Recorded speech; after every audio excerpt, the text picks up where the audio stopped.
የኢትዮጵያ ንግድ ባንክ የሂሳብ አካውንታችሁን ከፋይዳ የዲጂታል መታወቂያ ጋር እናንተ የትም ቦታ ሆናችሁ በስልካችሁ በቀላሉ እንዴት ማጣመር እንደምትችሉ አሁን በዚህ ቪዲዮ አሳያችኋለሁ ማለት ነው።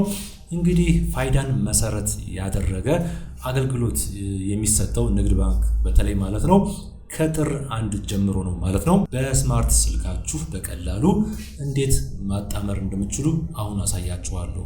መጀመሪያ የምታደርጉት ስማርት ስልካችሁ ላይ ዌብ ብራውዘር ትከፍታላችሁ ማለት ነው። ዌብ ብራውዘር ማለት ለምሳሌ እንደ ጉግል ክሮም ወይንም ኦፔራ የመሳሰሉት ማንኛውም አይነት ኢንተርኔት ዌብ ብራውዘር ትከፍታላችሁ። ከዛ ከላይ ይሄኛውን ጽሁፍ ትጽፋላችሁ። እዚህ ጋር እንደምታዩት https ከዛ ስላሽ ሁለት ጊዜ ትጽፋላችሁ።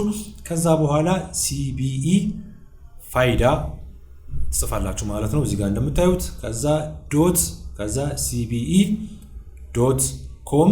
ከዛ በኋላ .et ካስገቡና ከዛ ኢንተር ትላላችሁ ማለት ነው። CBE ናሽናል አይዲ ይላል ከላይ ትክክለኛ አድራሻ መሆኑን ለማረጋገጥ ማለት ነው።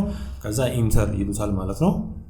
እዚህ ጋር እንደምታዩት ፕሊዝ ኢንተር ዩር CBE አካውንት ነምበር ይላል። የCBE አካውንት ነምበራችሁን እዚህ ጋር ትከታላችሁ ማለት ነው። ከዛ ጌት OTP የሚለውን ይጫናሉ። ልክ ሲጫኑ በስልካችሁ ላይ 6 ዲጂት የሆነ ሜሴጅ ይደርሳችኋል ማለት ነው።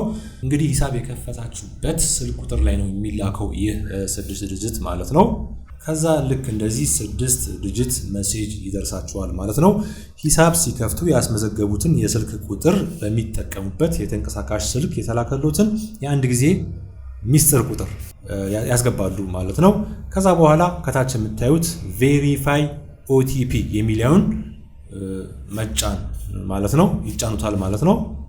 ከዛ በመቀጠል ትንሽ ሊዘገይ ይችላል ይሄኛው እስኪመጣ ማለት ነው። አንዳንዴ ደግሞ ቶሎ ሊመጣላችሁ ይችላል። ትንሽ ተብቁታላችሁ በትዕግስት።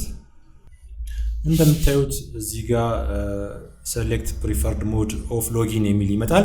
እናንተ የምትመርጡት ሎጊን ዊዝ OTP የሚለውን ትመርጡታላችሁ ማለት ነው። ከዛ በኋላ የእናንተን የፋይዳ ፋን የሚለው ማለት ነው ቁጥር ኮፒ አርጋችሁ ፔስት ታርጋላችሁ ማለት ነው። ፋን የሚለው እዚህ ላይ ታስገባላችሁ ማለት ነው። ከዛ ታች እዚህ ጋር ጌት OTP የሚለውን ተነካላችሁ። ከዛ በኋላ ወደ ፋይዳ ዲጂታል ነምበር ናሽናል አይዲ ሜሴጅ ይልክላችኋል ወደ ስልካችሁ ማለት ነው። እዛ 6 ዲጂት የላካላችሁን ቁጥር ትጽፉና ተመልሳችሁ መጣችሁ እዚህ ላይ ታስገቡታላችሁ ማለት ነው። የላከላችሁን ኮድ ታስገባላችሁ ማለት ነው። ከዛ ከታች እዚህ ጋር ቬሪፋይ የሚለውን ተነካላችሁ። ከዛ እንዲመጣላችኋል ማለት ነው። ከዛ እዚህ ጋር አሎ የሚለውን ተነካላችሁ ማለት ነው። አሎ ካረገ በኋላ እዚህ ጋር ኮመርሻል ባንክ ኦፍ ፋይዳ ቬሪፊኬሽን የሚል ይመጣል። እንደዚህ የእናንተ ስም መሆኑን ቼክ ታደርጋላችሁ ማለት ነው እዚህ ጋር።